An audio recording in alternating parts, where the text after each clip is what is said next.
ഒരു സാമാന്യ ബുദ്ധി വേണ്ടേ? ഒരു ഉദ്യോഗസ്ഥ തലത്തിൽ ഇരിക്കുമ്പോഴും നിങ്ങൾ പ്രോട്ടോകോൾ കാര്യം പറയുമ്പോഴും ഒരു സാമാന്യമായി ചിന്തിക്കണ്ടേ? അതെന്തുകൊണ്ടുണ്ടായില്ല? ഈ പാലക്കാടിലെ ജനങ്ങൾക്ക് വലിയ അപമാനം ഉണ്ടാക്കി. ഇത് സർക്കാരിന്റെ ശ്രദ്ധയില്, വകുപ്പ് മന്ത്രിയുടെ ശ്രദ്ധയില്, സംസ്ഥാനത്തെ വകുപ്പ് അധികാരികളുടെ ശ്രദ്ധയിൽ പരാതിയായിട്ട് തന്നെ കൊടുക്കുന്നുണ്ട്. ഇവിടെ DTO ഉൾപ്പെടെയുള്ള ആളുകൾ ഈ കാര്യത്തിൽ കാണിച്ചിട്ടുള്ള രാഷ്ട്രീയപരം, അദ്ദേഹത്തിന് രാഷ്ട്രീയം ഉണ്ടാവും. അത് കൃത്യമായി ഇവിടെ ഈ ഉദ്ഘാടനം ആലോചിച്ചത് KSRTCയിലെ ഒരു പ്രത്യേക സംഘടനയുമായിട്ടാണ്. KSRTCയിൽ പ്രവർത്തിക്കുന്ന പ്രത്യേക സംഘടനയുടെ നിർദ്ദേശപ്രകാരമാണ് അദ്ദേഹം. അംഗീകൃത യൂണിയൻ ഉണ്ടല്ലോ, മറ്റാരെയും അറിയിക്കണ്ട, അവരെ അറിയിക്കണ്ടേ? കോൺഗ്രസിന്റെ രാഷ്ട്രീയമാണോ ഇല്ലെങ്കിൽ അത് ഓപ്പൺ ആയിട്ട് പറഞ്ഞോളൂ. കോൺഗ്രസ് രാഷ്ട്രീയം വളർത്താൻ അത് പറഞ്ഞോളൂ. പിന്നെ ആ രൂപത്തിലാണ് ഉദ്യോഗസ്ഥന്റെ പണിയെടുക്കുക. വലിയ പ്രതിസന്ധിയിലൂടെ പോകുന്നു. സർക്കാർ സംവിധാനം ഇടപെട്ട് അതിന് നല്ല രീതിയിൽ കൊണ്ടുപോകുന്നു. KSRTCയെ നന്നാക്കാൻ അതോ മറ്റു ഞങ്ങൾ ആ വാക്കുപയോഗിക്കുന്ന മറ്റു വല്ല പണിക്കാണോ ഈ കസേരയിൽ ഇരിക്കുന്നത്? രാഹുൽ മാങ്കൂട്ടത്തിൽ അത് ചെയ്തു കൊടുക്കലാണ് താങ്കളുടെ പണി.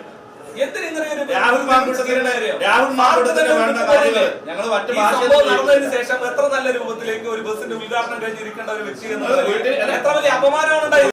രാഹുൽ മാങ്കൂട്ടത്തിൽ ഇന്നലെ പാലക്കാട് KSRTC ഡിപ്പോയിൽ വെച്ചിട്ട് ഫ്ലാഗ് ഓഫ് ചെയ്ത ബസ് ഫ്ലാഗ് ഓഫ് ചെയ്തു. അത് കഴിഞ്ഞ് ആ ബസ് ബാംഗ്ലൂർ എത്തി. എല്ലാം കഴിഞ്ഞ് ഇപ്പോഴാണ് ഈ അന്തംഗമ്മികൾക്കും ഈ പറയുന്ന സഖാക്കൾക്കും സംഘികൾക്കും ഒക്കെ നേരം വെളുക്കുന്നത്. ഇപ്പോഴാണ് എല്ലാവരും പ്രതിഷേധവുമായിട്ട് വരുന്നത്. എന്തിനാ പ്രതിഷേധിക്കുന്നത്?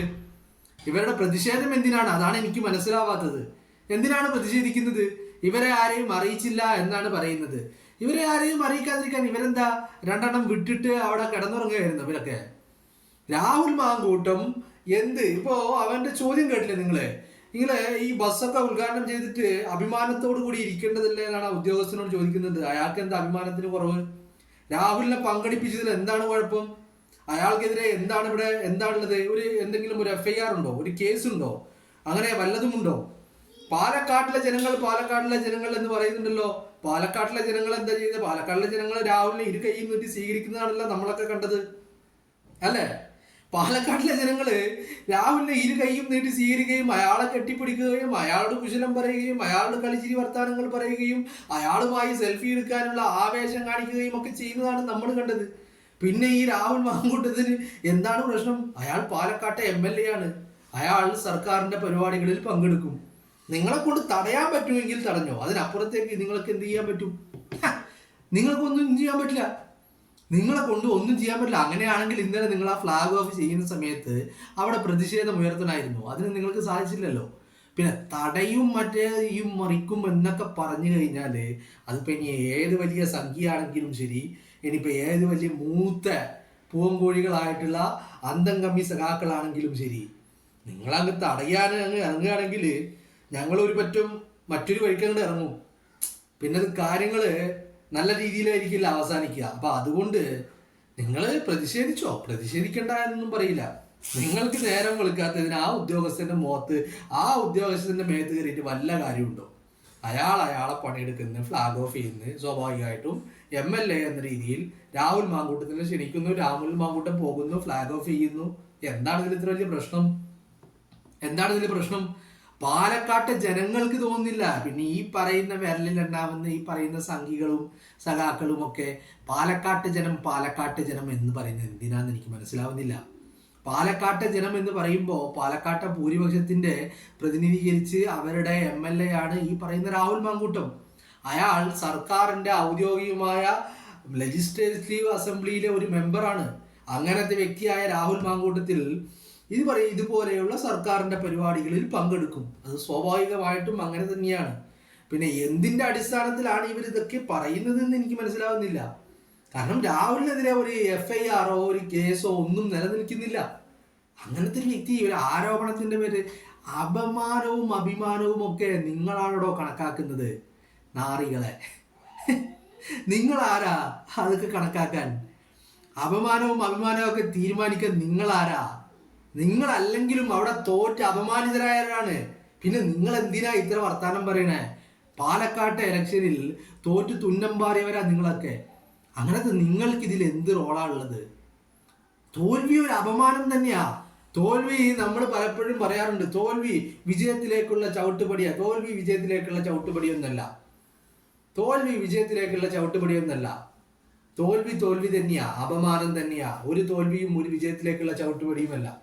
തോൽവി കൊണ്ട് ഒരാളും വിജയത്തിലേക്ക് എത്തിയിട്ടില്ല. കഠിനാധ്വാനം ചെയ്തിട്ടുണ്ടെങ്കിൽ, അയാൾക്ക് അതിനുള്ള കഴിവുണ്ടായിട്ടുണ്ടെങ്കിൽ, അതിനുള്ള സാമർഥ്യം ഉണ്ടായിട്ടുണ്ടെങ്കിൽ അയാൾ വിജയത്തിലേക്ക് എത്തും. അതിനപ്പുറത്തേക്ക് തോറ്റത് കൊണ്ട് ഒരാള് വിജയത്തിലേക്ക് എത്തുമോ? ഒരു പരീക്ഷയിൽ ഒരാൾ തോറ്റു, അടുത്ത പരീക്ഷ അയാൾ അതുപോലെ ആ തോറ്റ അതേ അവസ്ഥയിൽ പോയി, ഞാൻ തോറ്റു, എനിക്ക് വിജയിക്കണം എന്ന് അതിയായ ആഗ്രഹമുണ്ട്. പക്ഷെ അതിനുവേണ്ടി ഹോംവർക്ക് ഒന്നും ചെയ്തില്ല. ഒരു ഹോംവർക്കും ചെയ്യാതെ ഈ അതിയായ ആഗ്രഹം കൊണ്ട് ഞാൻ തോറ്റതാണ്, ആ തോറ്റതിലുള്ള അത്രയും രോഷവും ആ പകയും ആ ഒരു വിദ്വേഷവും ഒക്കെ, തോറ്റതിലുള്ള ആ ദുഃഖം കാരണം ഒരു ഹോംവർക്കും ചെയ്യാതെ അയാൾ പോയിട്ട് അടുത്ത പരീക്ഷ എഴുതിയാൽ വിജയിക്കുമോ? കളിക്കളത്തിലാണെങ്കിൽ അങ്ങനെ വിജയിക്കുമോ? ഒരു തെരഞ്ഞെടുപ്പിൽ വിജയിക്കുമോ? അതിനുള്ള ഹോംവർക്ക് ചെയ്യണ്ടേ? അപ്പോൾ തോൽവി ഒരിക്കലും ഒരു വിജയത്തിലേക്കുള്ള ചവിട്ടുപടിയൊന്നല്ല. അതൊക്കെ ആളുകൾ അങ്ങനെ പലതും പറയും. തോൽവി ചവിട്ടുപടിയൊന്നും ആവുന്നില്ല. ഒരാൾ കഠിനാധ്വാനിയാണെങ്കിൽ, ഹാർഡ് വർക്ക് ചെയ്യാൻ തീരുമാനിച്ചിട്ടുണ്ടെങ്കിൽ അയാൾക്ക് വിജയം ഉണ്ടാവും. അപ്പോൾ തോൽവി എന്ന് പറയുന്നത് അതും ഒരു തോൽവി ഒരു പൊതു തെരഞ്ഞെടുപ്പിൽ ജനങ്ങൾ തോൽപ്പിക്കുക എന്ന് പറയുമ്പോൾ, ജനങ്ങൾ തോൽപ്പിക്കുന്നതിന് മുമ്പ് ക്യാമ്പയിൻ്റെ സമയത്തൊക്കെ വെല്ലുവിളികളും വീരവാദങ്ങളും ഒക്കെ നടത്തിയിട്ട് അവസാനം വോട്ടെണ്ണുന്നതിന് അന്ന് രാവിലെ പോലും വീരവാദങ്ങൾ ഇളക്കിയിട്ട് അവസാനം വോട്ടെണ്ണി കഴിഞ്ഞപ്പോൾ തോറ്റിട്ടുണ്ടെങ്കിൽ അത് അപമാനം തന്നെയാണ്. തോൽവി തന്നെയാണ്. രാഹുൽ മാങ്കൂട്ടം എന്ന് പറയുന്നത് പാലക്കാട്ടെ ജനപ്രതിനിധിയാണ്. അയാളെ ജനങ്ങൾ തെരഞ്ഞെടുത്തതാണ്. പാലക്കാട്ടെ അഭിപ്രായം എന്ന് പറയുമ്പോൾ അത് പാലക്കാട്ടെ രാഹുലിനെ വിജയിപ്പിച്ചു വിട്ടവരുടെ അഭിപ്രായമാണ്. ഭൂരിപക്ഷത്തിന്റെ അഭിപ്രായം. എന്തും ഭൂരിപക്ഷത്തെയാണ് നമ്മൾ എടുക്കുന്നത്. ഭൂരിപക്ഷം ആരുടെ കൂടിയാ? രാഹുൽ മാങ്കൂട്ടത്തിന്റെ കൂടിയാ. രാഹുലിനെ വിജയിപ്പിച്ചു വിട്ടവരാണ് പാലക്കാട്ടുകാര്. പാലക്കാട്ടെ അഭിപ്രായം എന്താ? രാഹുലിനെ വിജയിപ്പിച്ചു വിട്ടവരെ അഭിപ്രായം അത് രാഹുലിന് അനുകൂലമാണ്. അങ്ങനത്തെ ഒരിടത്ത് പാലക്കാട്ടുകാർക്ക് അപമാനം എന്നൊക്കെ പറയാൻ നിങ്ങൾ ആരാ? പാലക്കാട്ട് നിങ്ങൾ ആരുമല്ല, നിങ്ങൾ തോറ്റവരാണ്. അത് കോൺഗ്രസ് അല്ലാത്ത BJP ആണെങ്കിലും CPM ആണെങ്കിലും CJP കൂട്ടുകൊട്ട് തോറ്റ് തുന്നം പാറിയവരാണ് പാലക്കാട്ട്. അങ്ങനത്തെ നിങ്ങൾക്ക് ആ തോൽവി നിങ്ങൾക്ക് അപമാനമാണ്. അങ്ങനത്തെ നിങ്ങൾ അഭിമാനത്തെക്കുറിച്ചും അപമാനത്തെക്കുറിച്ചും നിങ്ങൾ പറയുന്നു. എന്താ നിങ്ങൾ അതിനെക്കൊണ്ട് ഉദ്ദേശിക്കുന്നത്? രാഹുൽ മാങ്കൂട്ടം എന്ന് പറയുന്നത് പാലക്കാട്ടിൻ്റെ MLA. ആ MLA സർക്കാരിൻ്റെ പരിപാടികളിൽ പങ്കെടുക്കും. അതിനിവിടെ എന്താ കുഴപ്പമുള്ളത്? ഇവിടെ എന്താ തെറ്റുള്ളത്? അയാൾക്കെതിരെ ഒരു FIR ഉണ്ടോ? ഇനി ഒരു FIR ഉള്ളതാണ് പ്രശ്നമെങ്കിൽ നിങ്ങളെ മുൻ പ്രസിഡന്റ് കഴിഞ്ഞ തെരഞ്ഞെടുപ്പിൽ മത്സരിക്കുമ്പോൾ ഈ പറയുന്ന K. സുരേന്ദ്രന് എത്ര കേസുകളുണ്ട്? FIR ഉള്ളവന് അങ്ങനെ MLA ആയിട്ട് അയാൾക്കെതിരെ ഒരു പരിപാടിയിലും പങ്കെടുക്കാൻ പാടില്ല എന്നാണെങ്കിൽ FIR ഉള്ളവൻ മത്സരിക്കാനേ പാടില്ല എന്നേ. കുഴൽപ്പണത്ത് കടത്തിയതിന് ഈ പറയുന്ന സുരേന്ദ്രനെതിരെ കേസില്ലേ? അങ്ങനത്തെ സുരേന്ദ്രൻ മത്സരിക്കാൻ പറ്റുമെങ്കിൽ പിന്നെ മത്സരിച്ച് ജയിച്ച ആൾക്കാണോ കേസ് ഉണ്ടെങ്കിൽ ഒരു പരിപാടിയിൽ പങ്കെടുക്കാൻ പറ്റില്ലാത്തത്? അതെന്ത് ധാർമ്മികതയാണ്? എവിടുത്തെ ധാർമ്മികതയാണത്? അതുകൊണ്ട് ഈ സംഘികളും ഈ സഖാക്കളും ഒന്നും കൂടുതൽ അഭിമാനത്തെക്കുറിച്ചും അപമാനത്തെക്കുറിച്ചും കൂടുതൽ ധാർമ്മികതയൊന്നും ആർക്കും ക്ലാസ് എടുക്കേണ്ട. അതിന് മാത്രം നിങ്ങൾ ആയിട്ടില്ല. നിങ്ങൾ ആ ചാണകവും മൂത്രവും കുടിച്ചിട്ട് എവിടെയെങ്കിലും ഒരു മൂലക്ക് ഇരിക്കുന്നില്ലാണ്ട് അല്ലാതെ പ്രതിഷേധിക്കണം എന്നുണ്ടെങ്കിൽ ഇന്നലെ രാവിലെ ആ ഫ്ലാഗ് ഓഫ് ചെയ്യുന്ന സമയത്ത് വന്ന് പ്രതിഷേധിക്കണം. അതിനൊന്നും കഴിയാതെ അത് നിങ്ങൾ അറിഞ്ഞില്ല. അപ്പം നിങ്ങളെ ഈ പറയുന്ന നിങ്ങളുടെ യൂണിയനുകളൊക്കെ എവിടെ പോയി? ഒരു ഡിപ്പോയിൽ നടക്കുന്ന കാര്യം യൂണിയനുകാർ അറിയുന്നില്ലെങ്കിൽ നിങ്ങളുടെ യൂണിയനുകാരൊക്കെ എവിടെയായിരുന്നു? അവരെന്താ രാവിലെ വന്ന് അറ്റൻഡൻസ് രജിസ്റ്ററിൽ ഒപ്പിട്ടിട്ട് വേറെ വല്ല പണിക്കും പോവുകയാണോ? KSRTCയിൽ ജോലിയൊന്നും ചെയ്യുന്നില്ലേ? ഇനി അത് വീട്ടിൽ പോയിരിക്കുകയാണോ? അതല്ല അറ്റൻഡൻസ് രജിസ്റ്ററിൽ ഒപ്പ് ഇട്ട ശേഷം ഡിപ്പോയിലേ ഇല്ലാതെ പുറത്ത് വേറെ വല്ല പണിക്കും പോകുന്നുണ്ടോ? വേറെ വല്ല ജോലിക്കും പോകുന്നുണ്ടോ? അന്വേഷിക്കേണ്ടതുണ്ട് ഇതൊക്കെ. കാരണം ഒരു ഡിപ്പോയിൽ നടക്കുന്ന കാര്യങ്ങൾ യൂണിയൻ അറിയുന്നില്ല എന്ന് പറഞ്ഞു കഴിഞ്ഞാൽ അതെങ്ങനെ മനസ്സിലാക്കാൻ പറ്റും? കാരണം ഇത് സ്വകാര്യമായിട്ട് എന്താ പറയുക, സ്റ്റേഷൻ മാസ്റ്റർ റൂമിൽ കൊണ്ടുപോയി വെച്ച് ഒളിപ്പിച്ച് വെച്ച് ഇങ്ങനെ പോക്കറ്റിലാക്കി കൊണ്ടുപോയി വെച്ച് ചെയ്ത കാര്യങ്ങളൊന്നും അല്ലല്ലോ, പരസ്യമായിട്ട് ചെയ്തതല്ലേ. അവിടെ ബസ് വന്നതും ആ ബസ് ഇന്നലെയാണ് പുറപ്പെടുക എന്നുള്ള കാര്യമൊക്കെ യൂണിയനിലുള്ള ആൾക്കാർക്ക്, ആ ഡിപ്പോയുമായി ബന്ധപ്പെട്ട അവിടുത്തെ ജീവനക്കാർക്ക് അറിയുന്നില്ല എന്ന് പറഞ്ഞു കഴിഞ്ഞാൽ അതെങ്ങനെ സമ്മതിക്കാൻ പറ്റും? അപ്പോൾ നിങ്ങളൊക്കെ ഇന്നലെ എവിടെയായിരുന്നു? നിങ്ങളെ കൊണ്ട് അത് തടയാൻ കഴിഞ്ഞില്ല. ആ സമയത്ത് അവിടെ പ്രതിഷേധിക്കാൻ കഴിഞ്ഞില്ല. രാഹുൽ നിങ്ങളാണെങ്കിലോ ഇതിനു മുമ്പ് രാഹുൽ കാല് കുത്താൻ വിടൂല എന്ന് പറഞ്ഞു. രാഹുൽ കാല് കുത്തി. രാഹുൽ പാലക്കാട് വന്ന് പാലക്കാട് ജനം ഇരു കൈയും നീട്ടി സ്വീകരിച്ചു. അത് കഴിഞ്ഞിട്ട് നിങ്ങളെ പരിപാടി നിങ്ങൾ പറഞ്ഞത് നിങ്ങൾ പ്രതിഷേധിക്കും പൊതുപരിപാടികളിൽ പങ്കെടുത്താൽ? രാഹുൽ പൊതുപരിപാടിയിൽ പങ്കെടുത്തു, നിങ്ങൾക്ക് ആർക്കും പ്രതിഷേധിക്കാനും പറ്റിയില്ല, ഒന്നും ചെയ്യാൻ പറ്റിയില്ല. അത് കഴിഞ്ഞിട്ട് ഇപ്പോൾ നിങ്ങളുടെ പ്രവർത്തകരോ അല്ലെങ്കിൽ മാധ്യമങ്ങളുടെ മുന്നിലോ നിങ്ങൾ പറഞ്ഞ വാക്കിന് വിലയുണ്ടെന്ന് അറിയിക്കാൻ വേണ്ടിയിട്ട്, അല്ലെങ്കിൽ ഞങ്ങൾ അങ്ങനെ പറഞ്ഞത് കൊണ്ട് ഞങ്ങൾക്ക് ഇതല്ലാതെ വേറെ വഴിയില്ല എന്നതാണോ നിങ്ങൾ ചിന്തിക്കുന്നത്? പ്രതിഷേധം എന്നൊക്കെ പറഞ്ഞാൽ അത് നടക്കുന്ന സമയത്ത് എന്ത് സമയത്ത് നടത്തണ്ടേ? ബസ് ബാംഗ്ലൂർ എത്തിയിട്ടാണോ പ്രതിഷേധിക്കുന്നത്? എന്തൊരു വിരോധാഭാസമാണിത്.